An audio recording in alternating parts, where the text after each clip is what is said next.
here in Pompeii, Italy today, exploring these amazing ruins with my family, and I wanted to go ahead and give you guys 10 tips that are going to help you choose a product to create and sell on Amazon for your own brand. So the 10th tip is make sure you choose a category that you can be competitive in. So if you are, have a smaller budget, you're starting out with maybe $10,000 or something like that, you definitely don't want to be choosing one of these categories where all the competitors have 100,000 reviews, 20,000 reviews, or anything like that.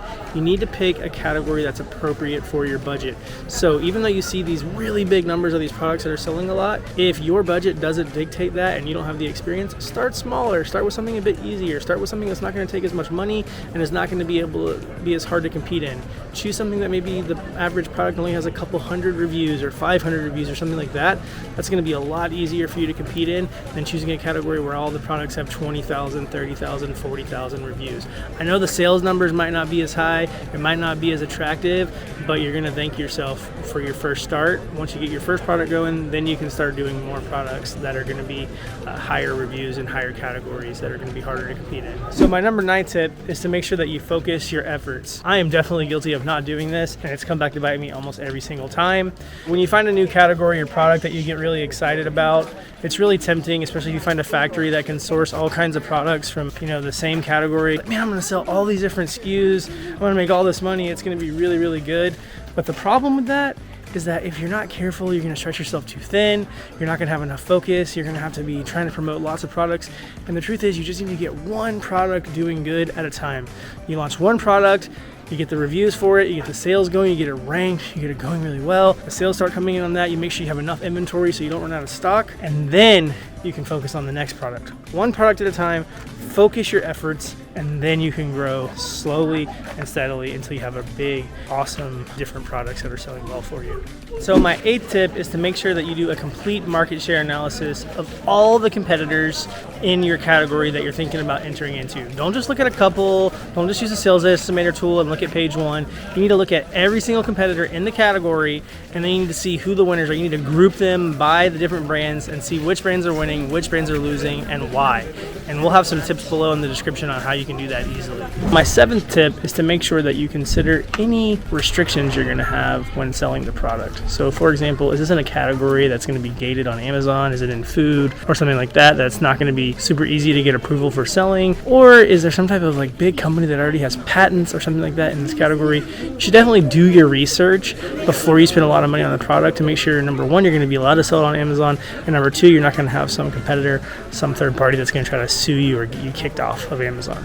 So my 6th tip is to make sure that you know all of the keywords that are driving the sales of your competitors. So once you've done your market analysis and you've looked at every single competitor and you know how much is they're making and everything like that, you need to know what keywords are responsible for those growth, because that's going to help you inform your marketing plan and really help you understand what you need to do. You need to look at every single keyword that's driving the sales for every single one of the products in your market, and that's going to give you a great idea of how you can market your product as well. The 5th tip is to make sure that you have a marketing plan before you even buy 1 unit of inventory. You should know how you're going to position this product on Amazon, how you're going to differentiate from the competition, how you're going to drive your initial traffic, your reviews, and your sales. You need to have a marketing plan before you start going out and buying this product, because after you've already bought the product, it's too late to come up with a marketing plan. You need to understand how you're going to do that. There might be some important things you need to do in the manufacturing process to make sure that you're ready to differentiate from the competition. But make sure you have a plan before you buy your first unit of inventory. So number 4, you should survey real Amazon buyers before sourcing the product. You should take your marketing plan, go ahead and mock up what the product's going to look like, put it against the competition, and find real people to actually see if this is a product that they would buy. People that are going to be in market for your product, figure out if they would buy your product, if not, why, get the reasons and everything like that. Then you can have real data from real Amazon shoppers as to whether or not they would buy the product, and you can get their feedback on how to make your concept better before you actually begin production. So my 3rd tip for you is to understand that margins are king. You need to have good margins. When you're sourcing your products, when you're looking for what you're going to sell, when you're choosing your categories, try to find stuff where the competition's low, but also where you can charge a really good amount to make a great margin. If all things are being equal, I'll always choose the product that has more margin over anything else. It makes sense, but a lot of people really don't think about their margins enough. My number 2 tip is to not compete with China.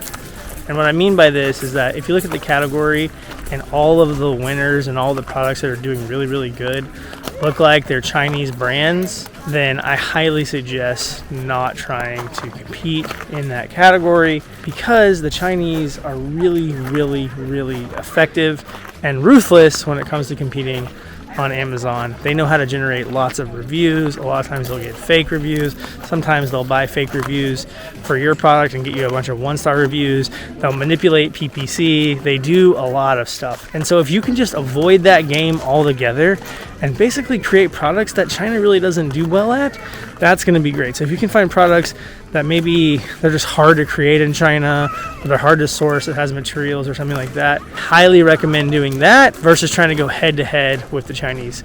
Now, my only kind of thing is where I would maybe say it's okay to compete with the Chinese is if you have something that's totally unique, you have a patent and everything like that, and if the Chinese start competing with you, you can just sue them, then you can be okay. But if you're doing something that's a bit similar and things like that, maybe try to find something that you can source in a different country that's not commoditized product that the Chinese are selling all the time. So my number 1 tip is to find your unfair advantage. What do you have? Maybe it's the location of where you are. There's a certain type of product you can sell.